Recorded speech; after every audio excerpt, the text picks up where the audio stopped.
kita akan pergi dan bergerak kepada satu tajuk baru yang dicadangkan sendiri oleh pihak masjid, iaitu tentang sejarah kerajaan Babil, ataupun nama lain dia iaitu Babylon.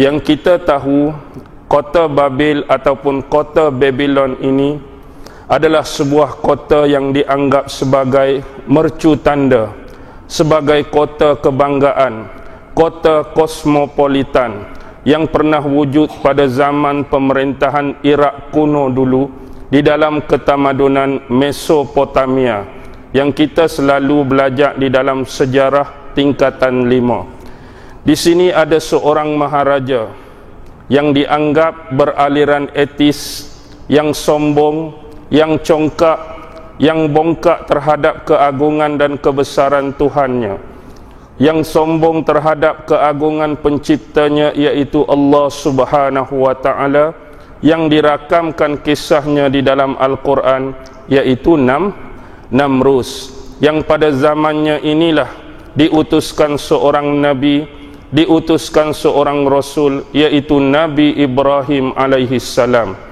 untuk mengembalikan semula Namrus ke jalan yang benar, jalan yang diredai oleh Allah Subhanahu wa ta'ala, berpandukan kepada wahyu-wahyu pilihan yang diberikan kepada Nabi dan Rasulnya Ibrahim alaihi salam.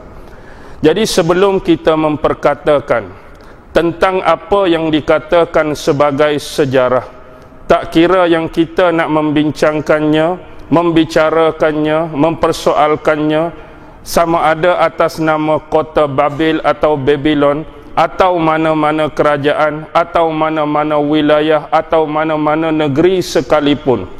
Perkara pertama yang harus kita ada, perkara pertama yang harus kita punyai ialah sumber-sumber pengambilan sejarah tersebut. Dan pada malam ini sebagai pengetahuan umum, pengetahuan asas, ada 3 sumber pengambilan sejarah. Yang pertama dianggap sebagai sumber bertulis ataupun sumber yang tercatat. Yang kedua ialah sumber-sumber yang berasaskan kepada keturunan ataupun salasilah satu-satu keluarga ataupun satu-satu kerajaan. Dan yang ketiga ialah perkara-perkara yang ada, perkara-perkara yang wujud, iaitu tinggalan-tinggalan yang masih lagi berbaki, yang masih lagi tersisa di mana-mana kawasan atau mana-mana tempat yang kita nak buat kajian padanya. Jadi yang pertama penghuraian secara ringkas iaitu perkara-perkara yang bersifat bertulis ataupun tercatat. Termaktub di dalam perkara tersebut, kalaulah ada kitab-kitab agama, itulah dia. Kalau ada kitab-kitab perundangan, itulah dia. Kalau ada kitab-kitab kebudayaan, itulah dia.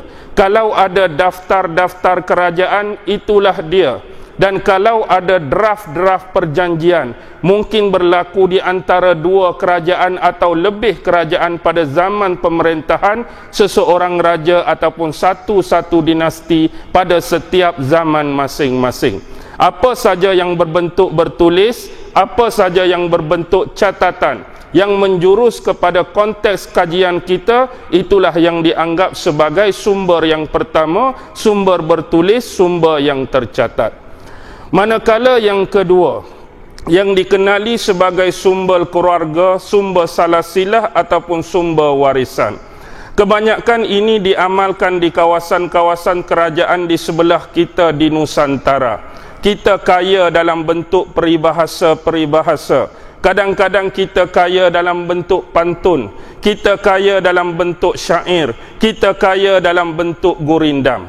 Kadang-kadang bentuk penuturan sejarah dia tak guna bahasa biasa. Bagi satu-satu kaum, satu-satu bangsa yang mempunyai kebudayaan dan ilmu persuratan yang tinggi, kadang-kadang mereka menuturkan satu-satu sejarah dalam bentuk pantun. Kadang-kadang mereka menuturkan sejarah dalam bentuk syair. Kadang-kadang mereka menuturkan sejarah dalam bentuk gurindam dan perkara-perkara yang berkaitan dengan ilmu bahasa ataupun ilmu persuratan. Dan yang ketiga ialah benda-benda yang wujud, benda-benda yang ada di satu-satu tempat objek kajian kita. Maksudnya macam tinggalan-tinggalan sejarah lama, bangunan-bangunan lama, mahligai-mahligai lama, rumah-rumah yang kuno, candi-candi yang tertinggal, rumah-rumah ibadat yang masih tersisa, atau mungkin empangan-empangan tertentu, alat-alat yang digunakan pada masa, waktu dan zaman tersebut, dan perkara-perkara yang seumpama dengannya. Kalau dahulu inilah tiga sumbernya, tetapi dalam pengistilahan sumber sejarah hari ini, mereka gunakan nama baru, mereka gunakan istilah baru yang kita panggil sumber prima dan sumber sekunder.